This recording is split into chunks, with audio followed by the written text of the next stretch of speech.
अस्सलामुअलैकुम क्लास 5। आज हमारा 15th लेक्चर है।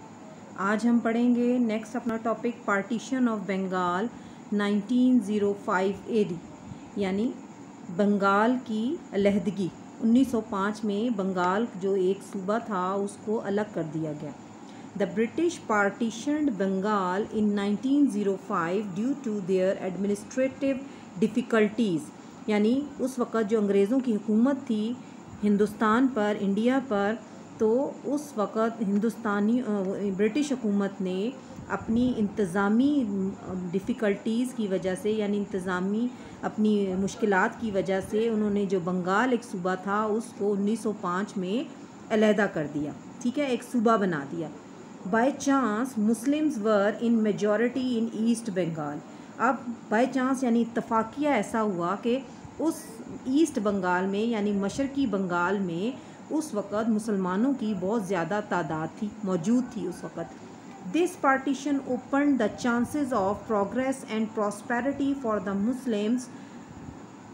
अब क्या हुआ कि इत्तफाकिया तौर पर ईस्ट बंगाल में चूँकि मुसलमानों की बहुत ज़्यादा मेजॉरिटी थी, ज़्यादा तादाद थी, तो इस अलहदगी ने एक चांस, एक मौका दिया मुसलमानों को अपनी तरक्की का और खुशहाली का। लेकिन हिंदू जो थे उन्होंने इस जो बंगाल की अलहदगी थी जो अंग्रेज़ों ने की, उसकी अपोजिंग यानी उसकी मुखालफत शुरू कर दी। अब द ब्रिटिश जो हिंदुओं ने जब इसकी मुखालफत की तो अंग्रेज़ चूँकि हिंदुओं के कहने में थे, तो उन्होंने उस वक़्त की हुकूमत ने, अंग्रेज़ों की हुकूमत ने ये जो बंगाल की अलहदगी थी इसको 1911 में कैंसिल कर दिया, ख़त्म कर दिया और दोबारा से बंगाल को 1 यूनिट प्रोविंस बना दिया, यानी उसको पूरे मुल्क में शामिल कर दिया, उसकी अलहदगी को ख़त्म कर दिया। इससे क्या हुआ कि द मुसलमान्स गॉट डिसअपॉइंटेड।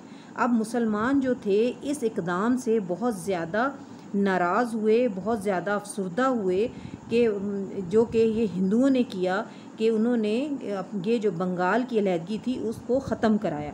मुसलमानों को हिंदुओं की चालों की अब समझ आने लगी थी।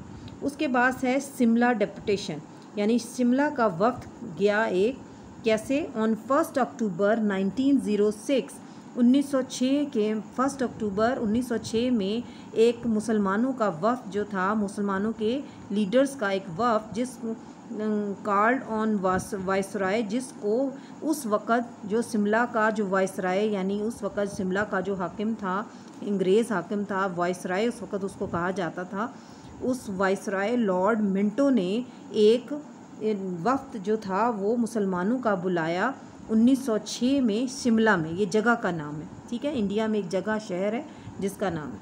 अब वहाँ पर अब sir Aga Khan led this deputation.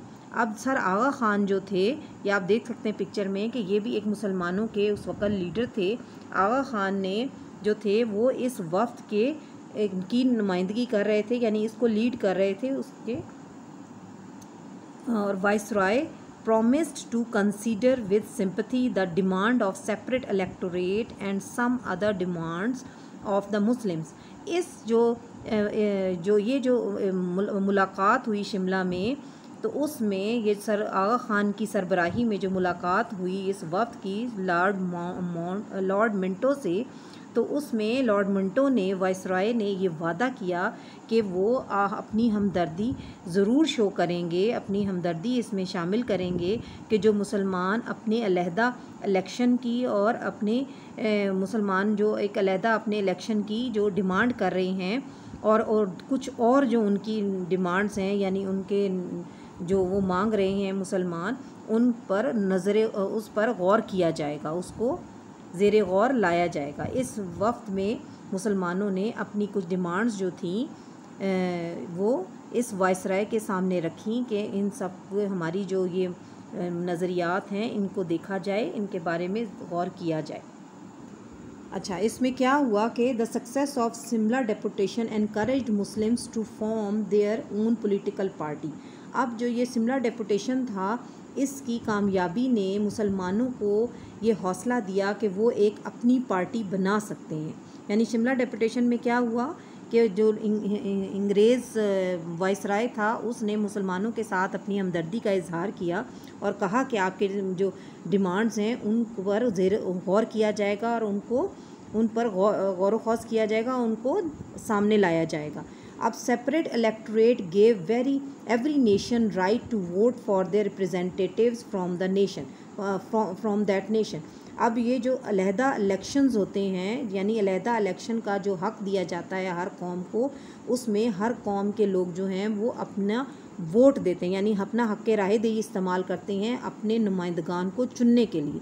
अब ये हक़ जो था इंडिया में मुसलमानों को हासिल नहीं था, तो इसमें ये मुसलमानों को दिया गया।